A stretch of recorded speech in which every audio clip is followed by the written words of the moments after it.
Okay, so we're diving into the deep end today with Toronto Mike. Toronto Mike, yeah. And we've got these 2 FOTM cast episodes you gave me. Right. Really interesting stuff. It's like a show about a show. It is, yeah. It's meta. Very meta. And it's fascinating how interconnected, like, everything is on Toronto Mike. Yeah. It really is like this web of conversations. It's true. You know? Every guest is like a thread Right. that kind of weaves it all together. Yeah, and it's funny you should say that because you hear about 6 degrees of separation and all that, but Right. honestly, this is ridiculous. Yeah. But you've got Rob Puce, remember him? Yeah. Rob Pete. Canadian music historian guy, Yeah. basically begging Toronto Mike to get Bob Roper on the show. Right. And that's a perfect example. And then what happens? Just no balls, right? No balls. So you've got that recommendation. Right. Suddenly we're talking about Donna Halper. I'm a helper. I mean, come on. The woman who helped put Rush on the map, and it's all because Bob Roper knew her back in the day. That's wild. It's crazy, right? It is crazy. And it goes even further. Oh, there's more.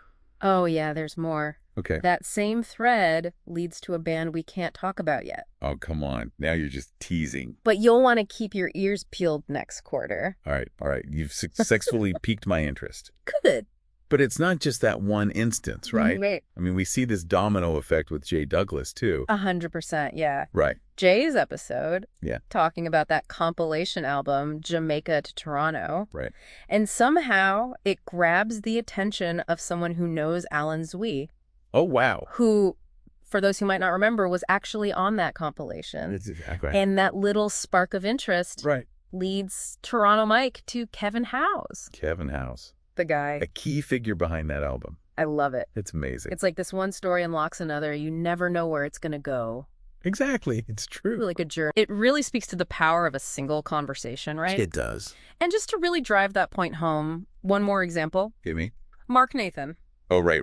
The bare naked ladies guy. Yes. Helped break them in the U.S. Exactly. Did that episode. And his episode, you know who was listening? Barry Harris. No way. Barry Harris reaches out, Get out. and boom, we get this incredible episode about his time working on Conan O'Brien. Conan. See, now you're speaking my language. Right. Okay. All right. So where does this domino fall next? I need to know. So that same episode with Mark Nathan prompted Maureen Cadell to reach out. No kidding. He'll be in that basement soon enough. Wow. It's amazing how this community just grows organically. It really is. Just from this shared love of music and storytelling. And curiosity, right? It's true. People wanting to know more. Makes you wonder what other connections are out there. 100%. Just waiting for a conversation to spark them. Exactly. Yeah. And speaking of connections, can we talk about like the sheer volume of content Right. this guy Toronto Mike puts out? I know. I mean, it's unbelievable. It's wild. The guy's a machine. I thought I was busy. I know. It's crazy, right? It's next level. He even had the FOTM cast hosts like doing a double take. Oh, tell me more about this. Remember that whole episode count debate? Oh, yeah. How could I forget that? So good. It's legendary. I know. Toronto Mike thought he dropped 85 episodes 85. in one quarter. I know. Can you imagine? 85. That's like a full-time job and a half. It's insane. It's unbelievable. It was only 67. Oh, okay. 67 still. 67 still bonkers. A lot. It's a lot of content. That's commitment. Serious commitment. Like, you're not messing around with a schedule like that. No, that's not like a casual hobby.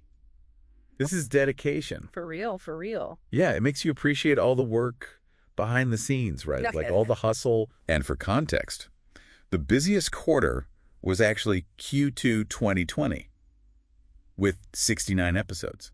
69? 69 69? in 3 months. I mean, come on. Does this guy sleep? Does he have a life? I'm starting to worry. Right. But no, seriously. Yeah. That kind of output, it really speaks volumes He does. about his work ethic, 100%. Yeah. on also his passion. Absolutely. Right. He loves it.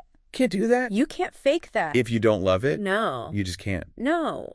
It also makes me appreciate a show like FOTM Cast even more. Oh, 100%. Right. Yeah. Because it's like Like having a friend. you need a filter Filter through it all. with this much content. Yes. You need someone to tell you, Yeah. hey, you might have missed this little nugget, Totally. but trust me, it's worth checking out. 100%. And speaking of nuggets, Okay. there were a few in these episodes that really caught my ear. Okay. I like where this is going. Where do we even start? Give me your best shot. The passing of Benji Gregory, maybe? Oh, yeah. That was a bit of a poignant one. Yeah, not exactly a light topic. No, not cheery, but it's interesting, right? It is interesting. Because his death. And for those who don't know, Benji played Brian on Elf. Exactly.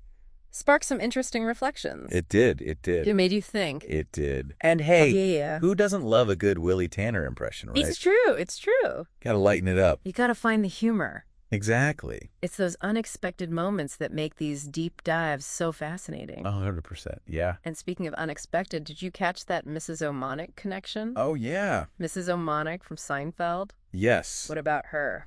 Turns out she and James Dean were an item back in the day. Get out. You're kidding. Nope. That's some old school Hollywood gossip right there. I know. So good. But let's switch gears for a sec. Okay. From Hollywood to homegrown talent. We got to talk about this O Canada re-recording project. Yes, this is a good story. This is interesting. This one's got some depth. Okay. On the surface, it's this awesome musical collaboration. Right. Bringing together this huge constellation of Canadian artists. Like, who are we talking about here? Give me some names. We're talking Maestro Fresh Wes. Maestro Fresh Wes. Okay. All right. The whole 9 yards. That James. Big name. Huge. Okay. And speaking of Maestro, yeah. Did you catch that little quip of his in the documentary? No, what happened? He was caught on mic saying something like, I can't sing or I don't sing. Oh, no. Hilarious. That's funny. I know, right? Especially considering his, legendary status. It's amazing. In Canadian music. It just goes to show even the most seasoned pros have those moments. Oh, of course. Of self-doubt, you know? Yeah, they're human. It's very humanizing. They're human after all. Exactly. It's a good reminder. But back to this O Canada project for a sec. The funding model they used was really interesting. Great. They didn't go the traditional grant route. They went straight to corporate sponsors. Really? Okay, that's a power move. It's pretty gutsy. It is gutsy. But it speaks to their passion, right? Yeah. Like this DJ from Orangeville, Ross Carlin, he was like the driving force behind this whole thing. Wow. And he was determined to make it happen. That's amazing. Even if it meant cold calling CEOs for donations. Get out of here. I know, it's crazy. It's amazing. They were basically like, hey, want in on this epic O Canada video? It'll only cost you 40 grand. That's amazing. So good. I love it. It just goes to show you the power of a compelling vision. It's true. They weren't just asking for money. They were offering these CEOs a chance to be part of something. Bigger than themselves. Exactly. A piece of Canadian music history. It's a good sales pitch. And judging by the roster of artists they got on board, it clearly worked. They were selling a dream, and people bought it. They did. Hook, line, and sinker. I love those little details, you know? They're great. Those behind-the-scenes stories. It's like the good stuff. That you don't always catch on the first listen. It's true. It just adds so much richness to the whole experience. Absolutely. It's like finding those little Easter eggs. Yes, exactly. Hidden away. And speaking of hidden details, I love that whole deep dive into the phrase FOTM. Oh, yeah. Friend of Toronto Mike. Right. Which has become so ubiquitous. It's everywhere. It's part of the show's DNA. Right. Like everyone knows what it means. But like all things, it had to start somewhere. Exactly. And they found it. Oh, did they really? They pinpointed the exact moment 5 years ago. No kidding? Can you believe it? 5 years. 5 years. Time flies when you're having fun, I guess, eh? That's what they say. That's what they say. And get this. Even Toronto Mike wasn't 100% sure when it originated. Wow. See, that's what I love about this. I know. It's so good. It shows you, like, language has a life of its own. 100%. You know, it evolves. Yeah, it does. It takes on these different meanings. Totally. And what starts as this simple phrase, repeated enough times, becomes this, like, badge of honor. Exactly. A symbol of belonging. Absolutely. Within this community. 100%. It's like an inside joke that everyone's in on. I love it. And for those keeping score at home, the very first FOTM ever mentioned was none other than... Tell me. Colleen Rushholm. Who's that? The voice of the Hamilton Tiger Cats. No way. Yes. That's amazing. How about that? That's incredible. And now she's a friend of Toronto Mike. For life. For life. It's amazing how those little things, right? Yeah. Become these important symbols. It's true. They're like little touchstones. Exactly, yeah. That everyone recognizes. And it gives a show personality. Yes. Like its own unique flavor. 100%. 100%. Yeah. Right. But on a different note, Yeah. That whole conversation about fact-checking and accuracy, Yes. it really got me thinking. It's important. It's scary how easy it is Oh, for misinformation to that. just slip through the cracks, Hello. even when you're talking about something as, Yeah. niche as a podcast. It's true. And that's where I think the listeners play such a vital role. 100%. Yeah. They're crucial. They keep things honest. It's like crowdsourced fact-checking. It's the perfect example of crowdsourcing, Right. which is like the whole ethos of Toronto Mic'd anyway. Yeah, exactly. Shared knowledge. Totally. Keeping it real. And there were a couple instances in these episodes where listeners really stepped up. Okay, like what? Like the whole Andrea Martin mix-up. Oh, yeah. Easy to do. One letter changes everything. But it just highlights how quickly misinformation can spread. It's true. You think you've got it all figured out. Right. And then someone pulls the rug out from under you. Always double check your facts, folks. It's a good reminder. Always double check. And then there was that debate about the shadowy men on a Shadowy Planet theme song. Oh, yes. Turns out they didn't actually play it live. Every single episode. On Kids in the Hall. Right. Even though the documentary kind of implied that they did. Implied it. Yeah. Yeah. Another one of those easy assumptions to make. Yeah.